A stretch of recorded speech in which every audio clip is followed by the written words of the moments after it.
Lonely Monk Productions.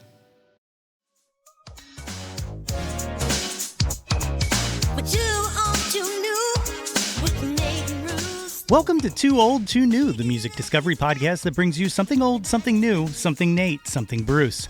I'm Nate Runkle, host of the Yo, That's My Jawn podcast, and with me, as always, is my good friend Bruce Warren from WXPN. Hello. The premise of this show is simple. Each week, we bring you two songs apiece. One new song that has been metaphorically spinning our turntable platters, and one old song that we believe still absolutely matters. What is going on, dude? You are, my friend. You are. You know, Nate, I love to squeeze in the hey or the ho just to see if I could throw you off when you do your intro. So sometimes it works. I'm sometimes you get on your me. toes, my friend. I'm not gonna lie. Sometimes you get me. How are you doing? Well, I would be a lot better if I didn't watch that Phillies game last night. Oh my God, forget about it. So we are. It's let's see, Wednesday. We're recording this. It's 4:20.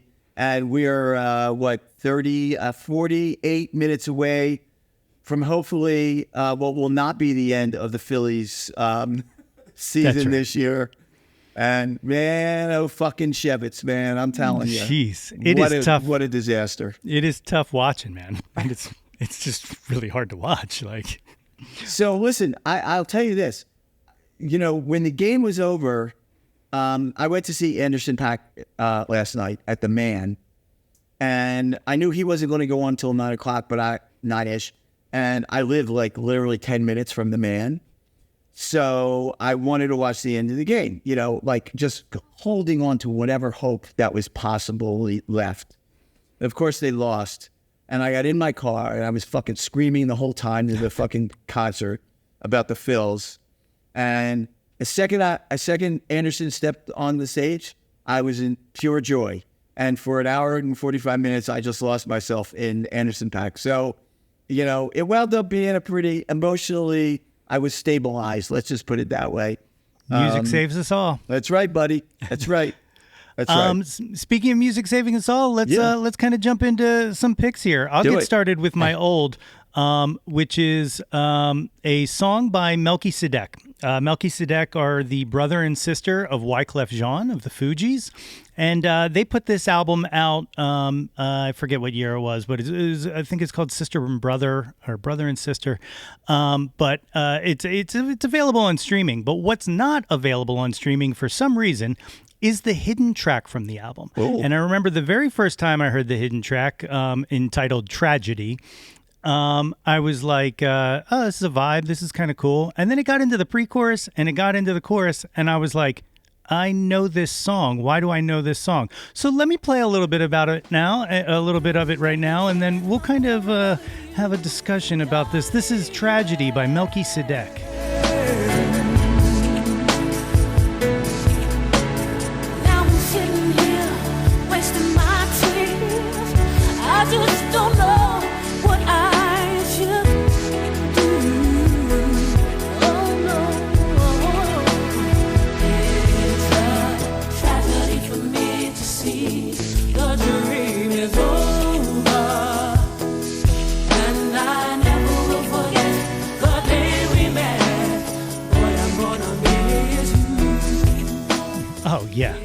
Oh, yeah. So, Melchizedek's Tragedy is a rework of Milli Vanilli's Girl, I'm Gonna Miss You. What? Yes. It's an interpolation of Girl, I'm Gonna Miss You by Milli Vanilli. And what's odd about this, kind of synergetic, you know, before we started recording today, we were talking about my father who passed away in 2019. And my dad is one of the people who kind of helped me appreciate all kinds of music, pop, you know, things that people dismiss all the time. And one of the ways that he did this was, I remember when the Milli Vanilli scandal happened. For those who don't remember, Milli Vanilli were a pop group in the 90s who got caught lip syncing, and it turns out that they didn't sing any of the songs on their albums. It was some other musicians, and they were just kind of the face, essentially. So it was a big scandal. But I remember my dad, when this all came out, said to me these words that have stuck with me my entire life. And that is, I don't care. Someone sang those fucking songs and they're good. Exactly. And it's true, because I went back recently and I was listening to some Milli Vanilli, and those songs swing. There's a vibe to them that is just so strong, and it's like completely dismissed as a piece of art because of this scandal, which is crazy to me, because I was also thinking about the fact that if Milli Vanilli were out right now, it would be them singing, and they would just auto-tune them or correct their voices, or piece together sessions and stuff like that to make it sound okay. Yeah. And it's wild to me, this kind of cultural artifact that we have that we just kind of ignore because of the kind of controversy around it. That's a very interesting thing to think about. If Milli Vanilli were around today, first of all, it would probably be twice as big now as it was then. For sure. Listen, fucking, Girl, It's True, Blame It on the Rain. Like, those songs were undeniable pop smash hits. And I read this article in the latest New Yorker magazine about K-pop and sort of the guy behind like the whole K-pop thing. And it was sort of mind blowing, because they've fabricated, fabricated this world where back in the day of Milli Vanilli, they would have been probably very criticized for, and it's been commoditized or commodified in a certain way, that is very interesting. So, I think about Milli Vanilli and the whole K-pop thing, and how all these bands are just created for commerce, for pop culture, and now it's very acceptable. But back during that time, it was a disaster for Milli Vanilli. It's the old authenticity trap. The authenticity thing, right? Exactly. And good word for it. That's what I was trying to think about. Yeah. Yeah. So like you'll hear me say this in the outro that I'm playing a show on Saturday, but if anybody should happen to show up at that show on Saturday, you best believe I'm doing Girl, It's True. Come on. Come on. I'm bringing it back. That's going to be my new, everybody knows me as the guy who fights for the Monkees in the Rock and Roll Hall of Fame. I'm also going to fight for Milli Vanilli's place in the cultural landscape. So let's go.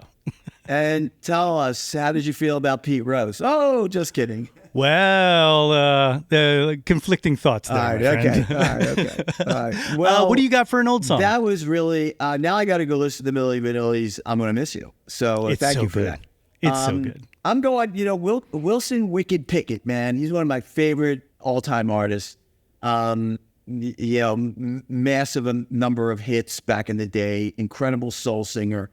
So I kind of went down this wacky rabbit hole the other day where I wanted to sort of track down as many studio sessions that the legendary guitarist Duane Allman played on when he wasn't playing with the Allman Brothers. He's one of the founding members of that band, of the Allman Brothers. And, Duane did not a lot, but he did some incredible session work. And I kind of forgot that Duane, about a year or so before the Allman Brothers even became a thing, did a session, and it was recorded at Fame Studios in Muscle Shoals, for Wilson Pickett's ninth studio album, and it was a cover of Hey Jude. So I put together this Spotify playlist of all these Duane Allman session songs, and I put Hey Jude on it, and I always remember fucking loving this song. Now I'm not a big fan of covers, okay? I'm just saying. And Hey Jude in particular is such a great song that you would think who could ever do this justice? Well, Wilson Wicked Pickett totally does this song justice, and a big reason is because of Duane Allman. So let's check it out right now. It's Hey Jude, Wilson Pickett.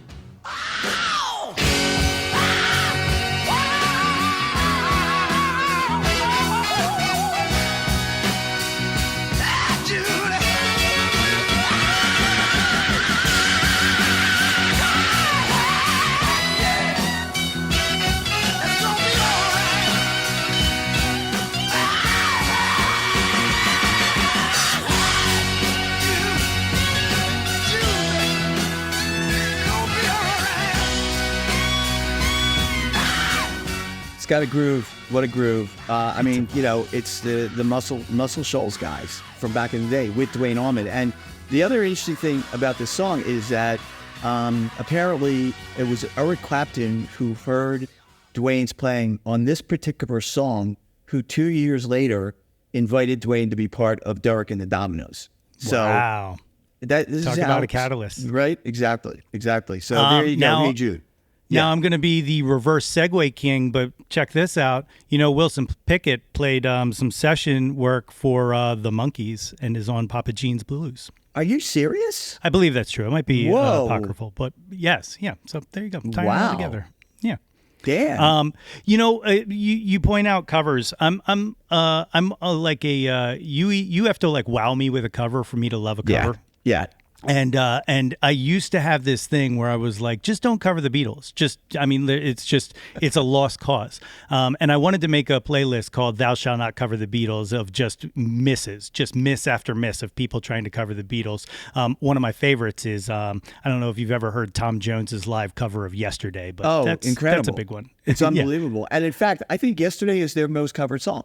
It is. It is for like thousands and thousands of times. And then I wanted to do an alternate one that was but if you do it like this, and it would have like, I love Fiona's "Across the Universe," which I think is phenomenal.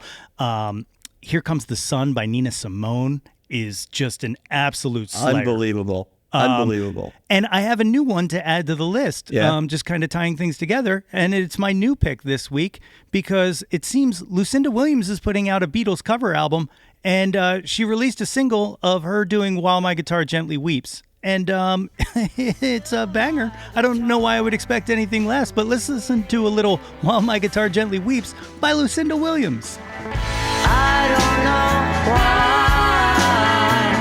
nobody told you how to unfold your life. I don't know how someone controlled you. They bought and sold you. I look at the world and I know. It's pretty good. It's pretty good. Look, the definitive cover version, of course, has got to be Prince's Hall of Fame guitar solo and all. But this, to me, kind of draws attention to Harrison's songwriting on the song, which shouldn't surprise you that, Lucinda Williams could bring the songwriter out of a song. But I'm really looking forward to this cover album as much as, like I said, covering the Beatles is a losing game. I think I kind of got a feeling she's going to be pretty okay with it. One other Beatles cover that is actually better than the original, which is very few and far between, has to be the Earth, Wind and Fire "Got to Get You Into My Life." That is true. That's a good catch there for sure. Right? Yeah. And they totally changed the rhythm of the song. Right. Yeah. Like I still remember that song now. Yeah, there's probably, listen, I don't hate every cover, but like some bands, to your point, shouldn't be covered, and probably the Beatles is one of those. So, yeah. But I want to go back to Nina Simone for a second because, Nina's done like theme albums of cover albums. And I don't think I've ever heard a cover by Nina that I did not like. Because it's fucking Nina Simone. You know what I mean? Yeah, that "Here Comes the Sun" just absolutely floors me. Like that's another one that's just. Did you ever hear her cover Dylan's "Just Like a Woman"? No. Oh my God, dude! You gotta after we're done here, pull it out. Go check it out. Yeah, on the list. Yeah, it's unbelievable. That's great. How about you? What do you got for new? All right, so for my new pick this week, I'm a big fan of Faye Webster, and Faye put out an album back in March called "Underdressed at the Symphony." And I think the song on that record that sort of got people really excited, and it was a really good song, was her collaboration with Lil Yachty. However, I'm also pretty sure that Faye surprised a lot of people when she put out a new song that's not on the album about a week or so ago, and it's called "After the First Kiss." And I love Faye Webster. I love the more intimate, warmer side of what she does. And this song, I think, just exemplifies what Faye does super, super well. So let's check it out. It's called After the First Kiss. Asked for her last name, 'cause I never knew. After the first kiss, she met my mom real soon. After the first kiss, she got me deep into. After the first kiss.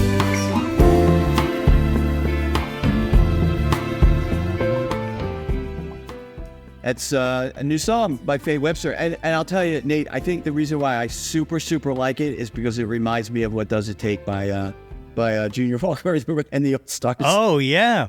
You know what I was getting was it feels like it gives me a lot of Sade feeling, too. Like it's just got that kind of perfect, like good vibe, dinner vibe. Lounge vibe. Yeah, totally. I love it, absolutely love it. A lot of great stuff coming out right now. As a matter of fact, I'm super excited. Little behind the scenes is that I always struggle finding new songs that I want to, because like there's stuff that I like. Don't get me wrong. There's a lot of great music out there, but I'm always having a problem like kind of deciding. And now I feel like I have like a good wealth of songs to use in the next few weeks, because the past like month has just been incredible. And like you said, it's the lead up to the 2025 album time. So we're in it, and we got good music coming left and right. So the best place to find good music, you guys know where to do it, right here on Too Old Too New.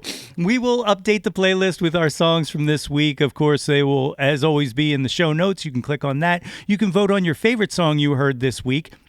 Speaking of, I was at the Soul Coughing show last week, and I don't know if you remember our pal Judge Ed, who called in and left a message for us the one time. Was at the show, came up, told me how much he loves still listening to the show. So big shout out to Judge Ed. That's still awesome. Listening.